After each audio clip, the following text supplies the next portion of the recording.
Definitely wanted me to share with you guys the story of me and Simba, how we met. So in Colorado, I was working for a huge horse ranch out there, and every summer they put the 1-year-old and weanling horses that just left their mom into a big pen, and every time we had downtime, the wranglers would go in there and just love on them and pet them and show them that humans can be trusted and humans are safe. And Simba, when he was in that pen, he was always one of the hardest ones to go and love on. He was always standoffish, and he he was real cautious, and no one really paid too much attention to him. They focused on the other ones. So the next time I remember seeing him was when they got all the 2-year-olds. They put all the 2-year-olds in a pen, and they started putting saddles on them and starting to get people on their backs to get them used to someone riding them. And when I got done with the trail ride, I came back and all the wranglers had already been in there messing around with them. The owner said, "Yeah, you should ride that gray one over there, not that one, whatever you do." They were talking about Simba. All the people were trying to get on Simba, and he was bolting. One person got their foot in there, and they were dragged around the pen because as soon as they got the foot in, he just bolted, and nobody could get any progress on him or even get on his back. And their daughter of the owner was really went to all the clinics, went to all the things, and she had all the knowledge and everything, and she just always thought that I didn't know what I was doing. So I was just like, "I'm going for Simba," and she started laughing. She's like, "Yeah, let's watch this, everybody," and she gathered everybody over, and I went right to Simba, and I went up to him and I talked to him a little bit, and then I walked him around, and then they started telling me like, "What's going on? You're scared to get on?" And I was just focusing on him and talking to him. And then I did a couple little circles to get him to stand, and then I got on him, and he let me get on him, and then I put my other foot in, which that alone was like a huge thing. And I remember looking at the owner's daughter, and her face was all blush red, like embarrassed that she couldn't do it, and I'm doing it right in front of her. And so that's kind of how we started. He bolted right after that, and he did his little things, but I gave him reassurance, pet him, talked to him. Usually in the small round pen, we keep the horses in there for at least a week or a few days, at least to get them used to doing that before we take them out.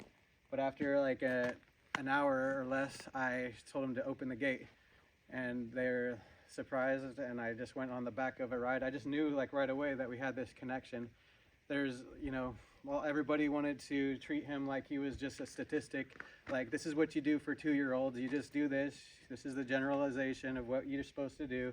And he's a wild one, so you have to lunge him, get him tired, do all of these things, and just put him into like this generalization of what you're supposed to do. And they didn't see him as an individual, and they didn't see him as just someone that just needed someone to believe in him and see him for who he is. So we had that connection, and I saw him as an individual horse that didn't fit any rubric of certain formulas of what you're supposed to do and what it's supposed to be like. And he respected that, and we bonded right away. And he didn't usually have to be in the pen for a week or so, and he was at the back of the ride.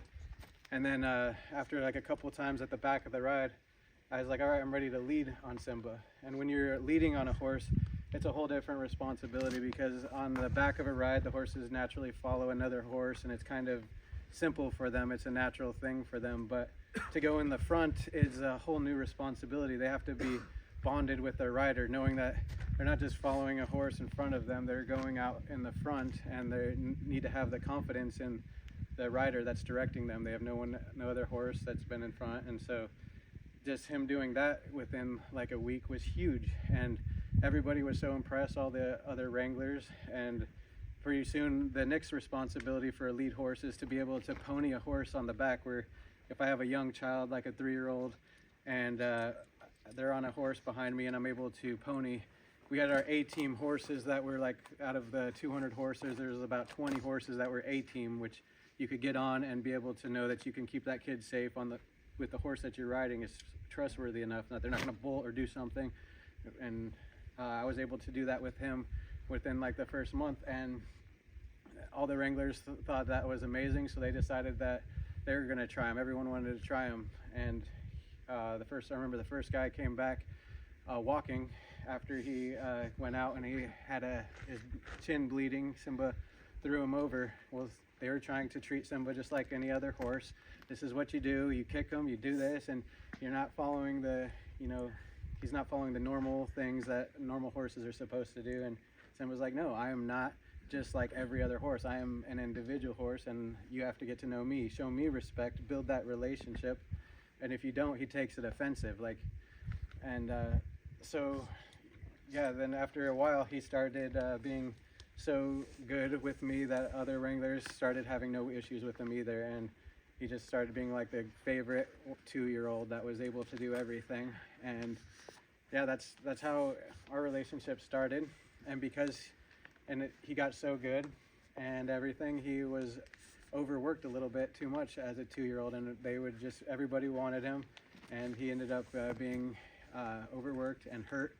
After I had left, they continued to overwork him, and I promised I'd come back for him one day, and I ended up having the opportunity to come back for him. They were going to send him to a kill shelter because he kept on getting hurt. They gave him a week off, and he was limping again, and nobody gave him enough time to recover. And so the owner called me and said, yeah, that horse you love so much, we're sending to a kill shelter, and we want to give you first dibs at him. And I was just living up here in a bus in Alaska, still am. And I was like, how am I going to take care of a horse? I don't know, but I gave him the down payment, and I was like, oh, now I got to figure out how to bring him up here and where I'm going to keep him. But he came up here and he started a whole horse business and has had so many beginners, first time ever riding a horse on Simba. So much joy he's brought to so many people here. And it just took that relationship. He needs, the wild ones don't need to be fixed or corrected. The wild ones just need someone to believe in them, someone to see them for who they are, and to just focus on them. And I realized I had the same thing for me. As a kid, I always needed to be fixed. I was a wild one too, that I didn't fit.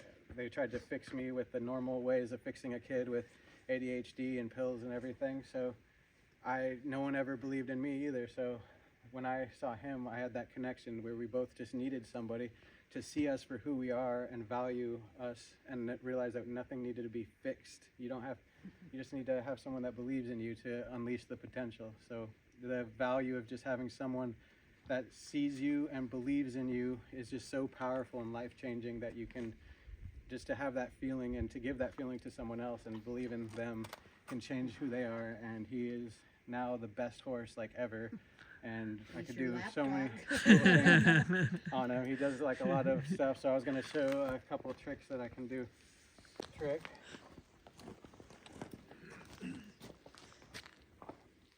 How old is Simba? He's 7, so he's pretty young for still a baby. a horse. Oh.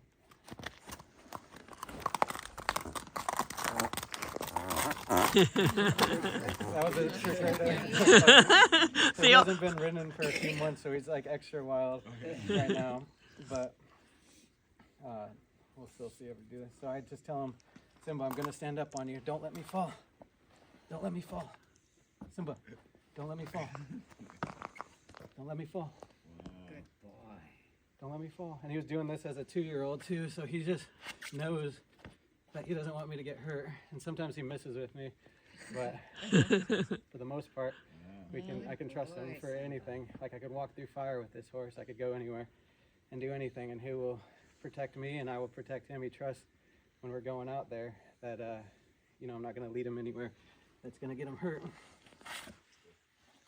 And then the last trick is a headstand. Oh no.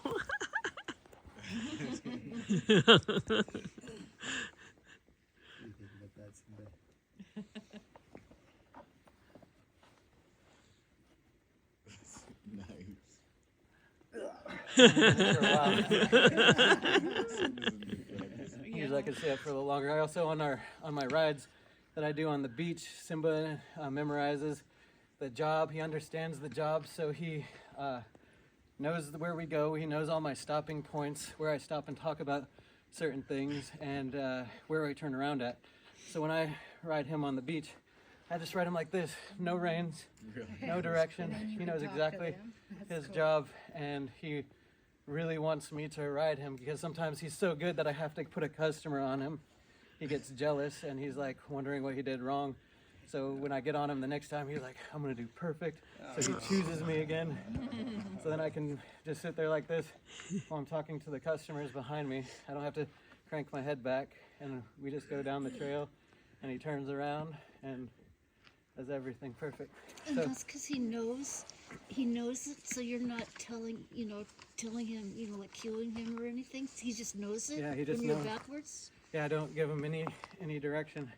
And And he sometimes, just, so he just Roll knows his it. eyes at you. sometimes I give him, when we go through the deep water, I'll say, watch out for rocks. And he'll watch out, so he kind of like zigs through, and so that he doesn't stumble upon them. But the connection to have this kind of relationship with a horse is just something that I can't put up to words. It's just, he knows, I know, and other horse people can understand the feeling, but it's just like unlike anything in the world, that the connection that you can get with a horse. And all it takes is just the building of the relationship. It takes time, it takes petting and grooming and just seeing them for who they are. That when we get like a rodeo person that comes and says they have all this experience, they think that they could just do whatever.